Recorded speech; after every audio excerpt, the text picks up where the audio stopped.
FTX has been hacked to the tune of at least $400 million worth of the crypto on there. Was that everything on the exchange? I think so. There's some people who are saying, oh, maybe it was, just funds moving for the bankruptcy proceedings, or maybe it was an inside job, or maybe it was a hack from the outside.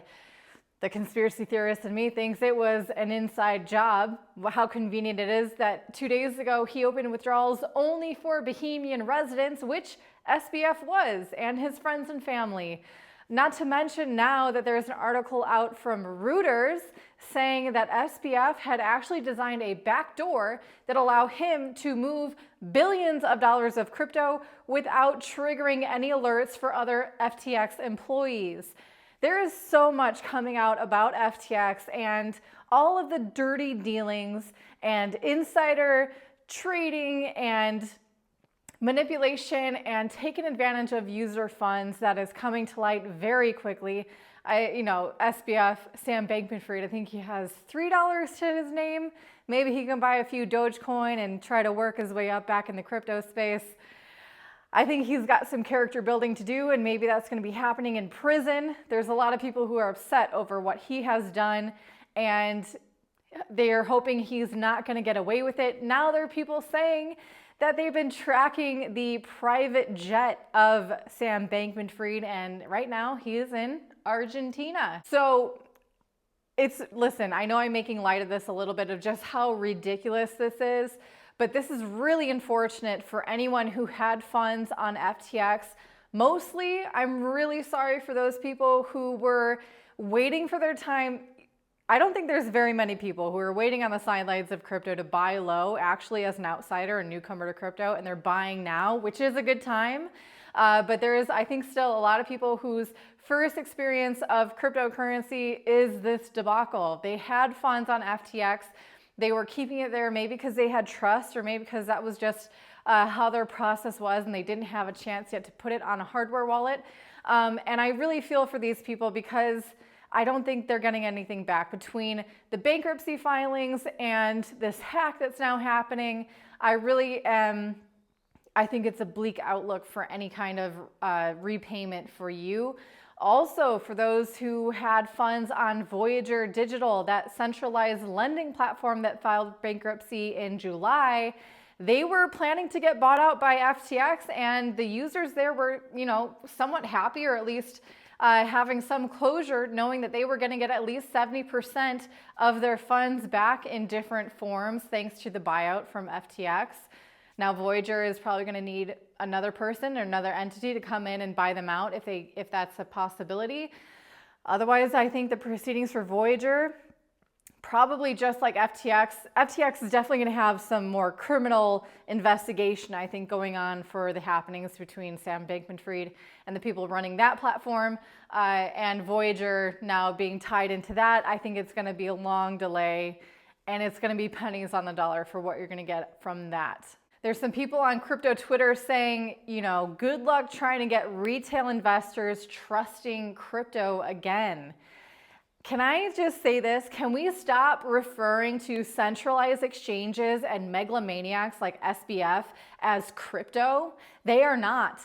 Their whole reason was they saw new investment class, new naive investors, and just really a lot of speculation, a lot of money pouring into crypto as a get-rich-quick opportunity, and trying to make crypto into more of the same traditional financial processes and platforms that already exist, except they were going to get their hand in the pocket, which FTX did.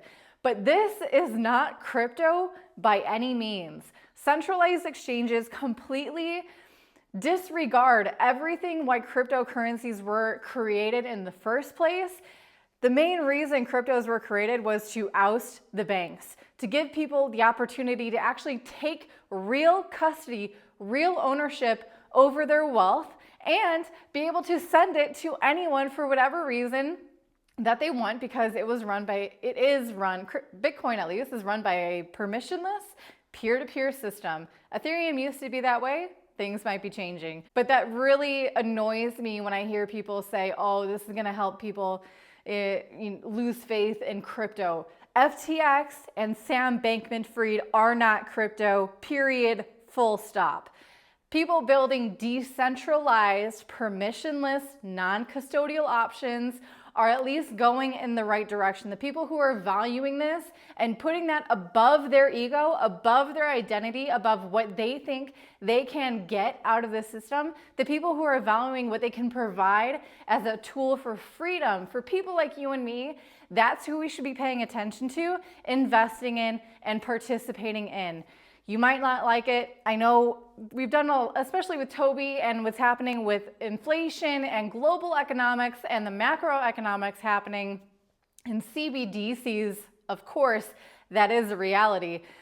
You're gonna, whether you like it or not, you're going to be pursuing things like decentralized exchanges, hardware wallets, multi-sig wallets, as secure and decentralized and permissionless and censorship resistant platforms and options as possible. The speculation phase of cryptocurrency, I think, is fading out, and the utility of it is heating up. I think that the attention being paid to decentralized exchanges on your part is something that is very much in your best favor if you want to continue to invest in and trade in and participate in cryptocurrencies. You're going to need to learn how to do that in a decentralized manner. If you want to know how, maybe some ways that you can get yourself used to this idea of a decentralized exchange. It's not perfectly decentralized, but there are options like Paxful.com, HODL.com. If you want to go truly decentralized and really do it the right way, go to Bisq.network. The more decentralized you get, the less user-friendly, so that's going to take some dedication on your part to figure that out. Also, other trading and DeFi platforms for getting a passive income. Look at on-chain staking from different cryptocurrencies. I know there's a lot of going on with Cardano, but take it or leave it. Cardano is great for staking, super easy and really consistent there. Other options could be Ethereum, but I've voiced my opinion on Ethereum many times on my concerns with their centralization and censorship acceptance, unfortunately. Also, things like Aave, Uniswap, Thorchain. These are platforms that will help you interact with cryptocurrencies, earn a passive income while still keeping custody over your coins. I'm always talking about Ledger hardware wallets.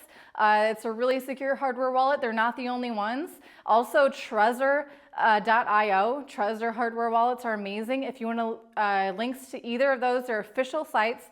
Go to the video description of this video. You guys can check them all out. I'll put all the links down below. Also, I do plan to put together a video comparing some of the tried and true and also new up and coming hardware wallet options for those of you who are interested. If you are, let me know in the comments down below. If I get a lot of feedback saying they want to hear that right now, I'll be happy to put that out sooner rather than later. But just to know, for you guys, it is in the works. So yeah, just ending thoughts. Please, can everyone learn this lesson all at the same time?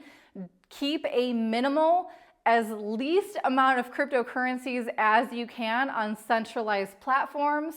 No one is going to be the savior of cryptocurrencies except for the pursuance of decentralized networks and custody solutions that give you true ownership over your cryptocurrencies. Can we just all agree that if that was what we stuck to from the beginning, that this would have never happened? At least it would have been a risk that was highly mitigated by most people. Also, same thing with Celsius and Voyager as well. It's gonna wrap it up. I wish you guys the best. Keep your coins on a hardware wallet. I can't say that enough. And I'll see you again tomorrow. Bye guys. Like and subscribe if you don't mind.